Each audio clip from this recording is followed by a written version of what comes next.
പിന്നെ കുറച്ചു നേരം കഴിയുമ്പോഴത്തേന് ഞാൻ ഹോസ്പിറ്റലിലോട്ട് പോവാ. അപ്പുറത്തെ പെങ്കൊച്ച് പ്രസവിച്ചെന്ന് നല്ലൊരു ആങ്കൊച്ചാന്ന് ആൾക്കാർ പറയുന്നു കേട്ട്.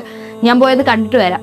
അമ്മേ, എങ്കിൽ ഞാനും കൂടെ വന്നോട്ടെ അമ്മയുടെ കൂടെ കുഞ്ഞിനെ കാണാൻ ഹോസ്പിറ്റലിലോട്ട്?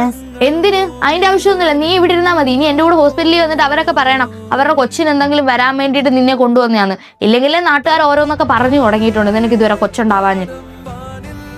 ഇപ്പോഴത്തെ കുറെ അവളുമാരുണ്ട് ഫാഷൻ കാണിച്ച് കൊച്ചിനെ വേണ്ടാന്ന് പറഞ്ഞുകൊണ്ടിരിക്കുന്നു അവളുമാര്. അമ്മേ, യഥാർത്ഥത്തിൽ ഞങ്ങക്ക് കൊച്ചിനെ വേണ്ട എന്നുള്ളത് കൊണ്ടൊന്നുമല്ല, ഞങ്ങക്ക് കൊച്ചിനെ ദൈവം തരാഞ്ഞിട്ട. ഒരു കൊച്ചൊക്കെ ഉണ്ടാവണമെങ്കിൽ ഭാഗ്യം വേണം. നിന്റെ തന്തയും തള്ളയും കരയിപ്പിച്ചോണ്ടല്ലേ ഇങ്ങോട്ട് വന്ന് കയറിയത് എന്റെ കൊച്ചിനെയും കറക്കി എടുത്തോണ്ട്. എന്റെയും കണ്ണിൽ നീ കുറെ നാള് കണ്ടില്ലയോ? ഇതൊക്കെ എന്റെ മോനോട് യഥാർത്ഥമായിട്ട് ഇച്ചിരി സ്നേഹമെങ്കിലും ഉണ്ടെങ്കിൽ നീ അവനെ വിട്ടിട്ട് വേറെ എവിടെയെങ്കിലും പോകാൻ നോക്കു കൊച്ചേ. അതാകുമ്പോൾ എന്റെ കൊച്ചിന് വേറെ നല്ല കല്യാണവും കഴിച്ചു ഒരു അച്ഛനാവാൻ പറ്റും, എനിക്കൊരു നല്ല മുത്തശ്ശി ആവാനെങ്കിലും പറ്റും. ഇതുപോലുള്ള ജന്മങ്ങളെ കെട്ടിയെടുത്തു വന്ന് അതിനുള്ള ഭാഗ്യമില്ല.